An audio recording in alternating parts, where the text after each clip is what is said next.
You're listening to the best local sports show. Boots, Bats and Balls on Six Towns Radio. Hello and welcome to Boots, Bats and Balls on Six Towns Radio with me, Ross Hancock. Today we have a very special guest in the form of Stoke City, Leeds United, Blackburn Rovers and Liverpool defender Dominic Matteo. Dominic, welcome to the show. My pleasure. How are you doing? All right? Great, thanks. How are you? Very, very well. Very, very well. Life treating you good? Yeah, can't complain. Yeah, it's nice summer. Obviously, looking forward to the new season. You know, obviously the Premier League starting soon, but obviously Leeds United have started. You know, working there now as well. So it's been good to get off to a good start for Leeds, and looking forward to all the football this season. Excellent. So you are staying in football at the moment. Are you helping out at Leeds? Yeah, obviously I've got this role as an ambassador for the club. So there's no real job title to it. It's basically I just kind of muck in wherever they need me to do. Whether it's speak to people, go into schools, talk to the children. Basically, it's just great to be connected with football again. It's my first job, really proper job since I left football back in it. So I'm enjoying it. That's excellent. And apart from football, I heard have you still got the bar in Leeds? I still have a bar in Leeds, the Rock Bar. Yeah, we're still going strong after nearly 4 years this year. So excellent. We've still got that, and it's a good little place. Yeah. Any other ventures on the horizon at the moment? I've got a few, to be honest, but I like to keep them under my hat for now. I don't like people stealing my ideas. Yeah. Right, so we'll get on to your book now. 2011 you released it. It's called In My Defence. Now, I've got to say, I've not read it, but I've spent the whole day reading every review possible, I think. It's very much, it's more for Leeds and Liverpool fans, definitely, isn't it? Yeah, of course, Well, that's the main two clubs that I class that, they're the clubs that are in my heart. I was a Liverpool fan and, went through the ranks there and really loved the whole thing about Liverpool, and then moved to Leeds. Didn't want to leave Liverpool at the time for whatever reason, and the Leeds people took me to the heart like I took them, and I have this great real bond with the Leeds fans now and the Leeds people, and I'm still living in Leeds now, and it's become my city now. Yeah. What made you think about writing the book? What was the inspiration behind it? To be honest, a lot of people had asked me, especially earlier on in my career when I was still playing. Actually, I just thought, well, I can't really write a book. I know a lot of players write them. They write about 4, but I can never understand that, because how can you write a book when you're 21 years old about your career? I just find it. Obviously, I know why they do, because they want a few extra pounds in the bank. But for me personally, it wasn't about making money. It wasn't about anything. It was just about.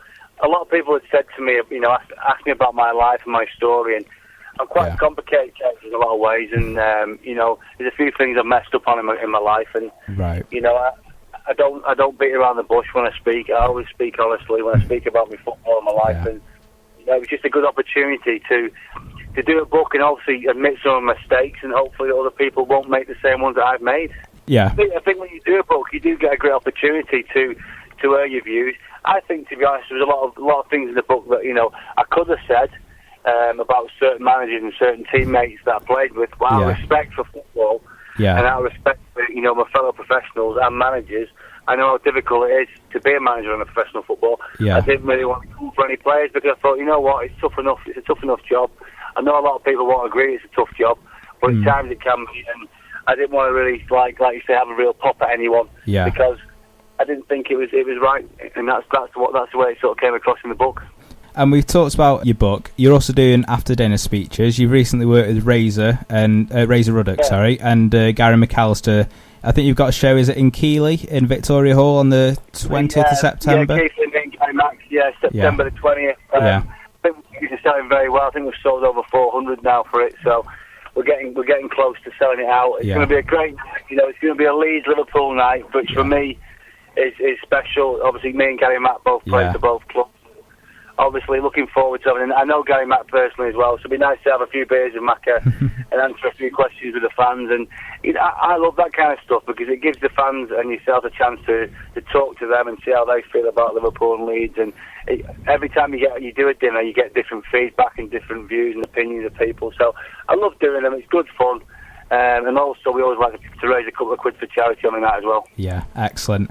Now, you talked about being a football ambassador at Leeds, but I believe, were you offered a coaching role at Stoke when you left in 2009?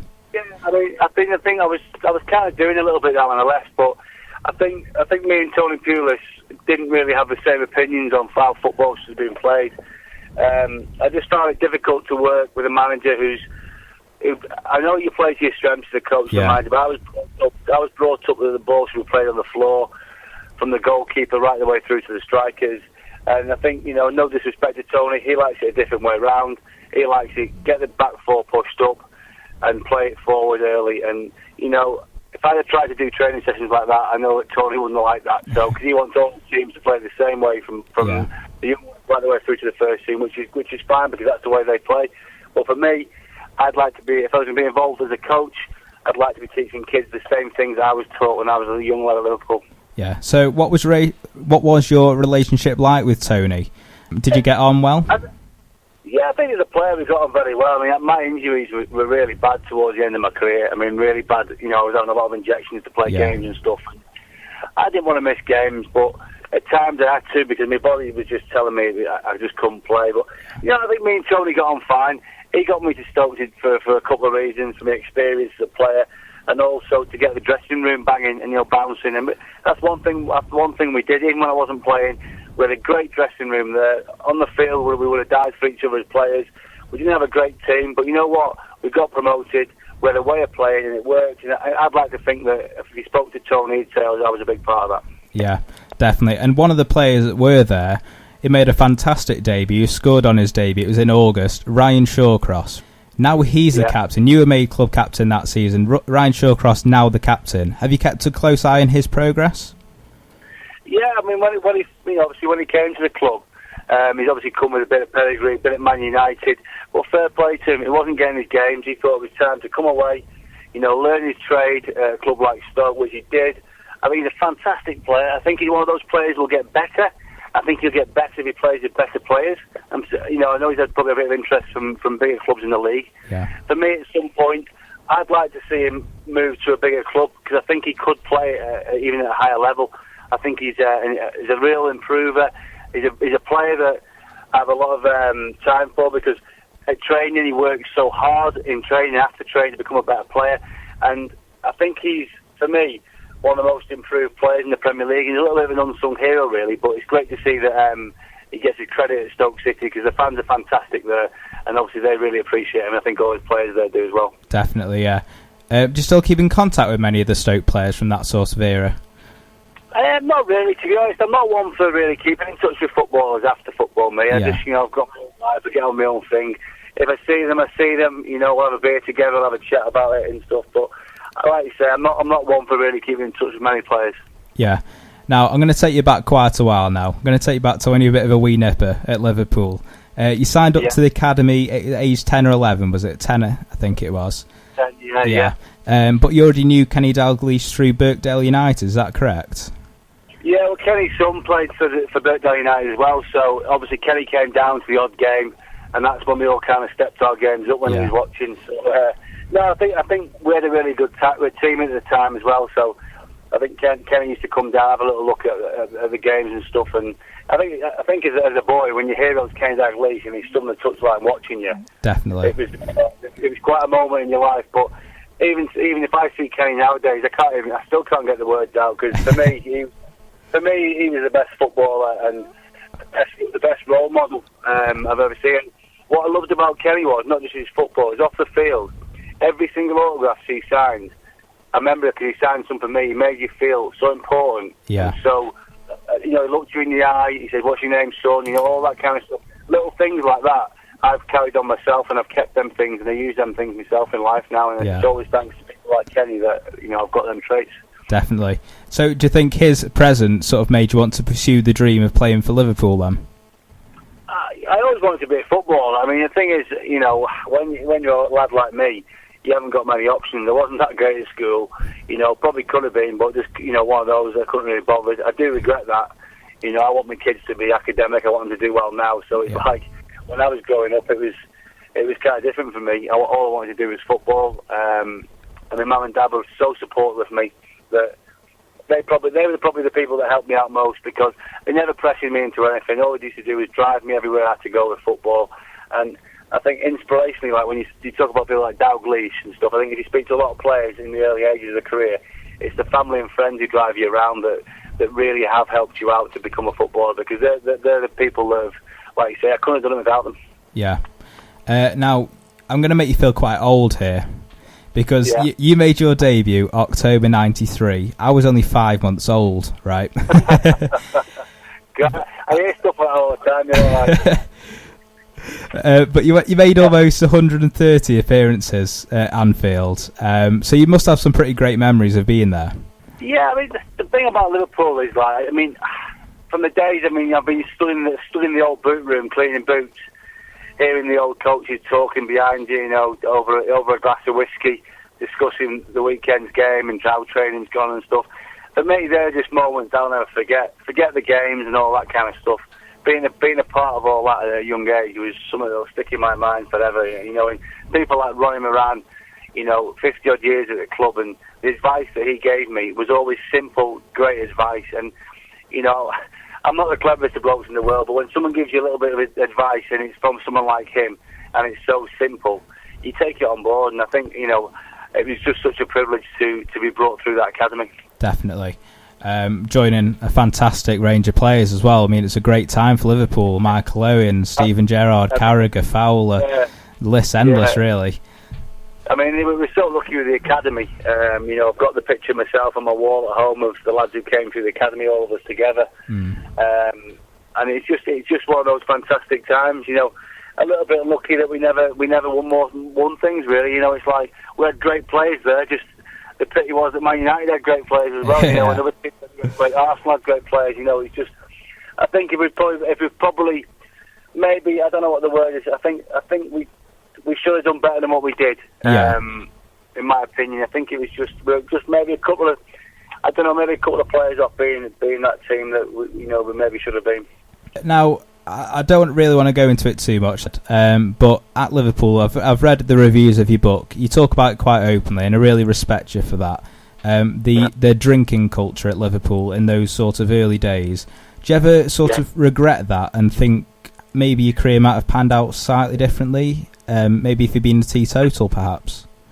Yeah, I think that's the way it was back then. You know, I grew up with players that won everything in the game, but loved to drink. You know, so as a player, you kind of, as a young player, you're kind of guided by the older players at the time. And that's, you know, when I was at Liverpool, the boys had won absolutely everything. So when they're going for a beer and having something to eat or going for a game of snooker, and you went with them, you didn't really think you did anything wrong. I think at that time, though, it was like a transitional period for football, and players were just about starting to look after themselves better. And I think when you're in football and you've sort of been caught up in that, it's very difficult to get yourself out of it, even though you try all the time. But you know, I used to like playing football. If you won the game, let's go for a beer to celebrate. That was always the way it was with me, and you know, I never really changed, to be quite honest. Yeah, and. Well, I must say, I do wish. I've got no regrets in life, but I do wish that possibly I'd curbed the drinking and stuff. I think when all the injuries I had, that can cost you with your recovery. Yeah. Now, we've talked about the drinking. You also had a bit of a gambling habit as well, which is probably caused by all the spare time that football seemed to have between games and in hotels and stuff. Did you find it was just too easy, really? Yeah, I mean, I'm actually in talks at the moment about doing a documentary about gambling in football. I can't really say too much about it, but I'm in talks about. I've been approached by a company to do a TV show with them. Right. I'm probably really going to do it. I really want to do it because I'd love if I could give some young players a little bit of advice in that. I know about gambling. I know I made a lot of mistakes with it. I know why I did, and I regret them. I lost so much money through it, and it's embarrassing because I was brought up a working class lad, a working class family, so I'm embarrassed by it. And also, you know, young lads who might not be as fortunate as me in the game, you know, it can really break you. It can break families up. Gambling is a really, really bad thing. And like you said, I do regret it, but it's one thing that I like doing. Yeah, and you did talk openly, like I say in the book, about it. But I think you've definitely learned from your mistakes, and you talk about how everything in moderation is okay. Do you think that, would you encourage people that, you know, it is okay in moderation, but to watch themselves? Yeah. Of course. I think, yeah, of course. I mean, it's easy to slip down. You start having a few small bets, they can turn into big bets, you know. So when you talk about moderation, I mean, if I was going to the match and, you know, with the mates, and I wasn't going to a game that I was working at with someone, you know, you might have a little punt on the first goal scorer or a match result or something like that. But yeah, I think gambling in moderation is fine. But I think for me and people like myself, it's difficult at times to get that line where you are doing things at a moderate rate. But for me personally, if you can, then fantastic, because it can be very enjoyable. You know, a day out of the races, I absolutely love it. But you know, everything in moderation. You know, yeah. You go to the race, you drink too much, that means you gamble too much. There's no two ways about it. And on a similar topic, a really, really big talking point in football at the moment is depression.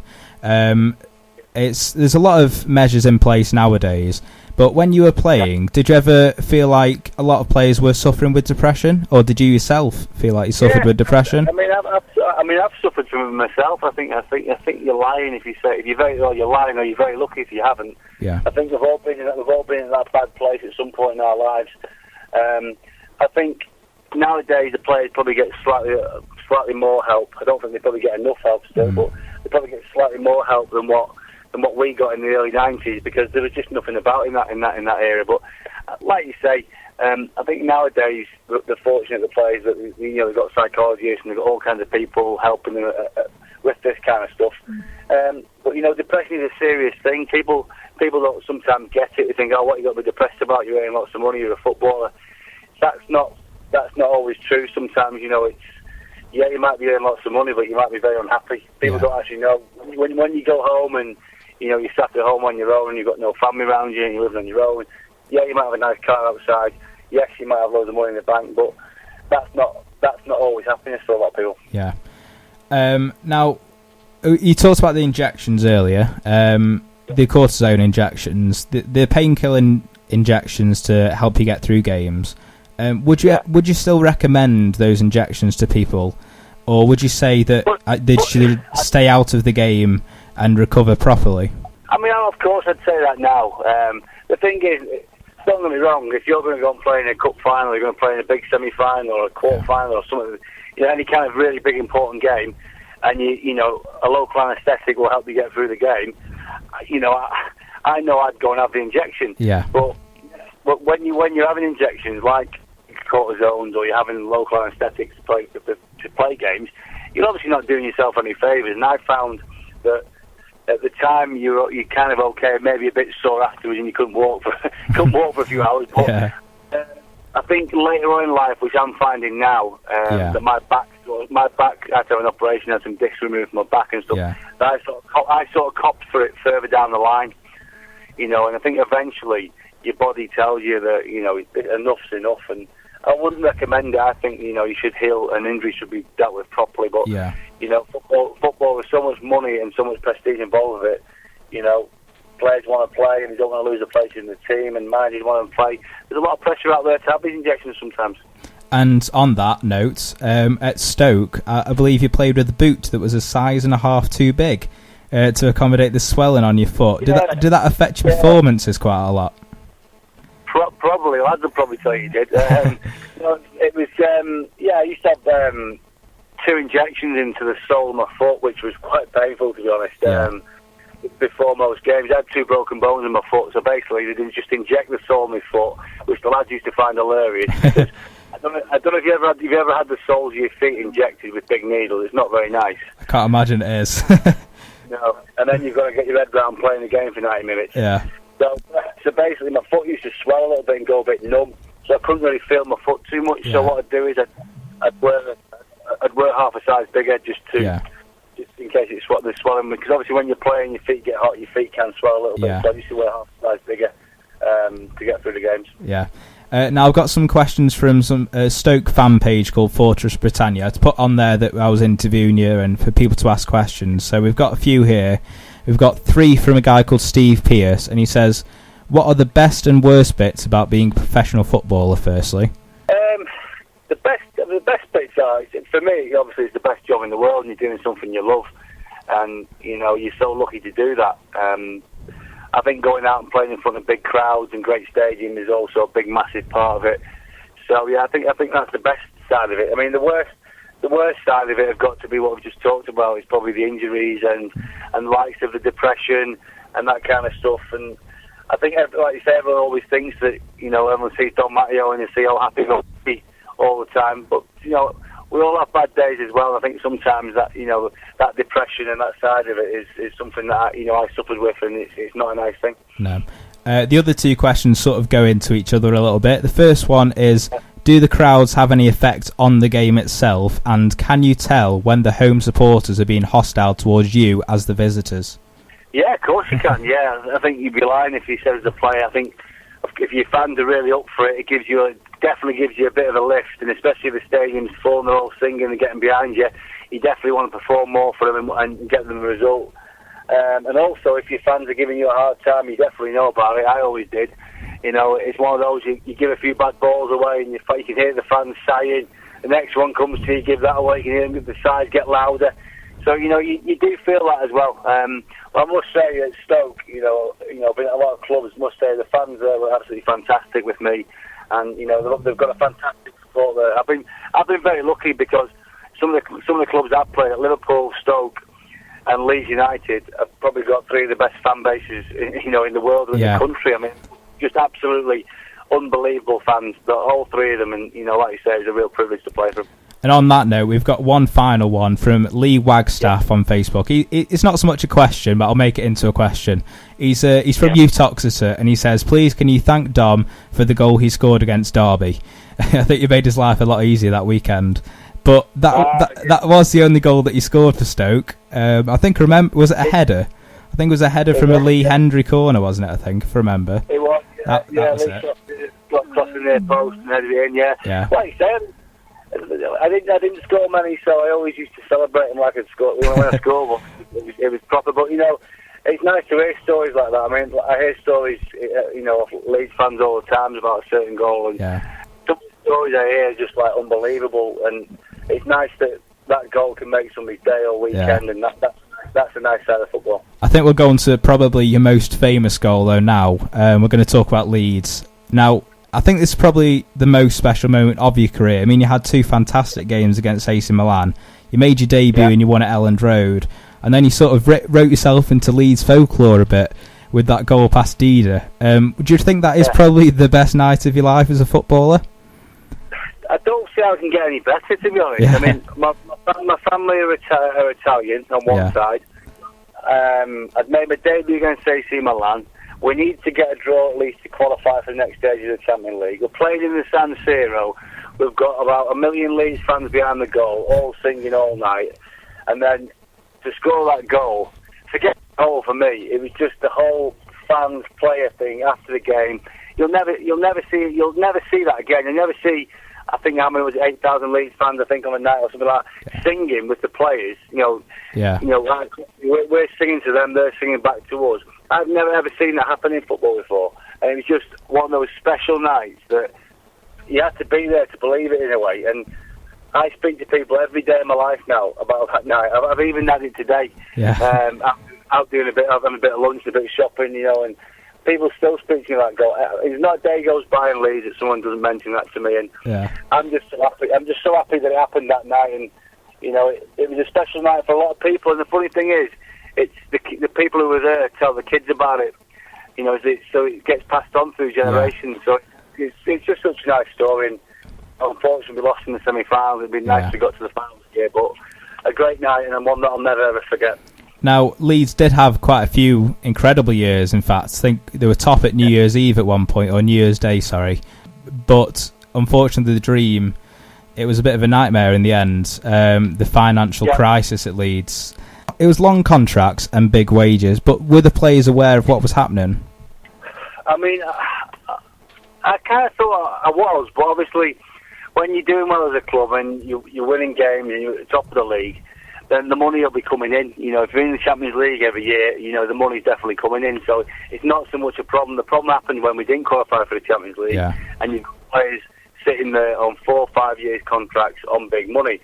But the problem I had with it all was that too many players who weren't even in the team or near the team were earning sometimes bigger money than the lads who were playing in the team regular. which I didn't actually understand. I'm sure somebody else could explain that, but I didn't get that. But the thing is, I think that we probably had too many top players that weren't playing, who were sat on the bench, and then we had players who probably weren't good enough to play for Leeds, earning 40, 50 grand a week, not even on the bench. Yeah. That's why I couldn't get my head around that, and that's me being honest. I couldn't get my head around that. I was thinking players who earn that kind of money need to be the captain, or need to be a first choice, and we had too many players at the club, and even young lads at the club who weren't even near the first team or near the reserves, earning daft amounts of money. Yeah. I didn't understand that, and that's when I thought there's a bit of a problem here. But obviously, as a player, you can't really do much about it, really. It's difficult to get involved with the financial side of it. Yeah. I heard a story that you had a go at a couple of youth players once who were complaining that they weren't getting enough money when they were already on quite a lot of money. Was that true? Yeah, I was literally, I just couldn't believe what I was hearing. I was thinking, I haven't said the amount, but it was a lot of money. I had to play like 5-6 years, reserve team football, battling away to try and get in Liverpool's first team to get near the kind of money they're getting. They've not even played one game in the reserves or first team, and it was astronomical. Yeah. I was like, I couldn't believe it, and that. You're right what you say. That's maybe when things started hitting home for me. There's a few things not right here on the financial side. Yeah. But things are definitely looking up for Leeds at the moment. A few average seasons in the Championship since they came back up. Yeah. But they've made a few good signings this year. I think especially Luke Murphy, for me personally, I think he's going to be fantastic at Leeds. Do you think this year could be the year they finally break into the playoffs? I hope so. I think the playoffs is realistic.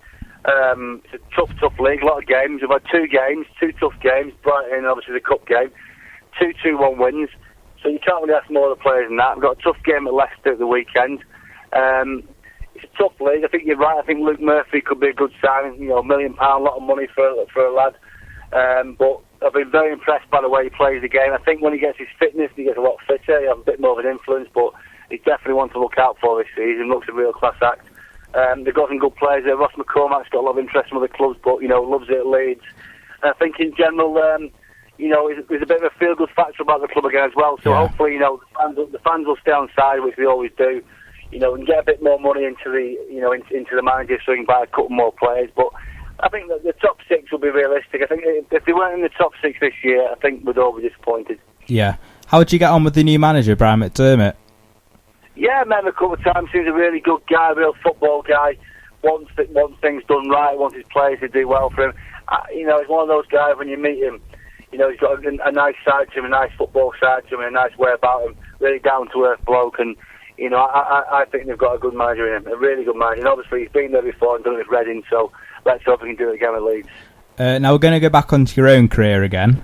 When you left Leeds, you went to Blackburn. Had a season under Graham Souness, and then when he was replaced by Mark Hughes, a bit of time under him as well. Now, Mark Hughes now manager at Stoke City. We talked about your relationship with Tony. What was your relationship with Mark like? I asked that on purpose. Yeah. I wouldn't have thought we got on great, me and Mark. I don't know what it was. Sometimes managers don't fancy you as a player, and that's just the way it is. And possibly that's probably the way Mark felt about me. I don't honestly know. Yeah. But I respect Mark as a player. As a coach, his coaching sessions were very good. He's got some good people working with him, in Mark Bowen and Eddie Nowitzki. He's got some good people around him.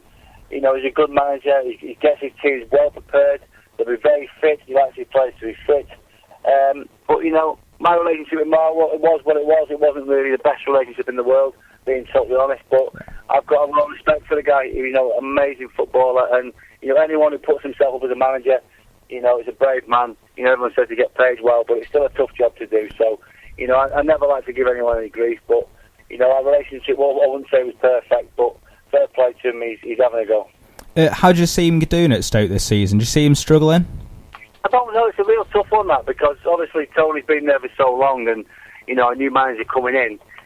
I don't know. I think I hope they have a good year. I always look out for the results and stuff. The fans will be there every week singing their hearts out, but I think it might be a tough year. I think they need to get off to a good start, like most teams in the Premier League. But they've been pretty comfortable for a few seasons in that league now, so let's just hope they can do the same this year. But like you say, it's a very, very tough league, and I wouldn't want to see him lose too many early on, and and then the rut sets in. Definitely. I'm definitely the same. Now, Liverpool, we're going to go on to the Liverpool-Stoke game in a moment. But the Luis Suarez situation is pretty much all that Liverpool are talking about at the moment. What is your take on the Suarez situation? Do you think Luis should remain at Anfield and fulfil his obligation, or do you think having someone unhappy is going to do more bad than good? To be honest, I'm a bit bored of it. Yeah. I think we all are.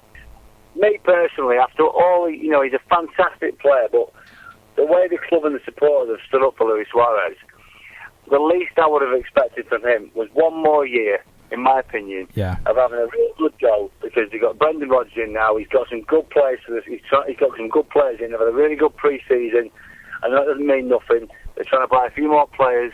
I think if I was him personally, after what he's, obviously his suspensions and what he's done at the club, I'd have given. I would have said, if you'd have said to him, "I'd listen, I'm going to have one more year. If you have a good season this year and we stay in the Champions League or we win something, then I might stay on. But if we don't, then I may want to move on the following season." That's how I'd have done it personally. Because of what Liverpool being so good to him. But these players and agents have different ideas to what people of Liverpool have. Now, do you think that if he leaves, that he's so important to them that he'll be the difference between a good season and a bad season? Well, last season, at times he was breathtaking. He scored some unbelievable goals, and he's got some great touches around him. And I absolutely love him as a player. I think he's absolutely amazing footballer. One of the best players in the world, and he will be missed. But the thing is, if a player doesn't want to be there, then he wants to leave. You've got to show him a door. And if he is going to stay and he ain't going to play, I don't see how that can work either, because he's training on his own and it's difficult. But for me personally, if certain players like the Gareth Bales are getting linked for 80, 90 million, other players getting linked at silly prices, Luis Suarez is up there with them type of players. I think 40 million is a bit cheap. Yeah. When you're talking about Andy Carroll went to Liverpool for, was it 30 million? 35, I think it was. 35 million. And there's a big gap between him and Luis Suarez. I just think, I know the valuations of footballers are through the roof at the moment, but if certain people are going for certain amounts of transfer fees, surely Suarez has got to be worth more than 40 million. I know he comes with baggage, but he's guaranteeing you probably 20 goals a season, and obviously creating a few as well. So for me, he's been undervalued, definitely, and I wouldn't let him go for 40 million. No way. He definitely carried them at times last season, didn't he? Oh, I'm happy. There's no two ways about it, and that's the one thing where you don't know. The Liverpool fans will love him, because the Liverpool fans understand the football, they understand the game, they understand how intelligent he was as a footballer as well. Not just his goals, he was very intelligent. And someone like Steven Gerrard, he relates to players that've got that football intelligence. So them two, when they're linked up at times, and it's great to watch. And obviously, Steven in the twilight of his career now. I'd love to see Steven get his Premier League medal. I think it'd be very, very difficult, very, very difficult. But I'd really love Steven to get that. He's probably going to struggle now with obviously the strength of the other teams in the Premier League. But when people like Suarez leave, it just lessens your chances. Definitely. Finally, Stoke-Liverpool, opening day of the season at Anfield. A very tough game for both teams, I think you'll agree. But I'd like a prediction. What do you think the score's going to be? I do fancy Liverpool. I do fancy Liverpool to do well this year. Not sure how well, but I've seen them a couple of times pre-season, and they're scoring goals. They've got some really good, talented players. If you want a prediction off me, I'm going to go for Liverpool 4-1. 4-1. Like a dagger to the heart. I know what you say. I think it will be. There's no easy game, especially at the start of the season. But I just fancy Liverpool to get off to a good start this year. I've just got a funny third. I'll probably be totally wrong. It'll probably be like a 0-0 draw. But I've just got this feeling Liverpool might do well this year. Yeah, it always seems to be 0-0 Stoke and Liverpool. It does. Yeah, it does. I've been to one of the games. It has been got 0-0s, but I think this year might be a bit different.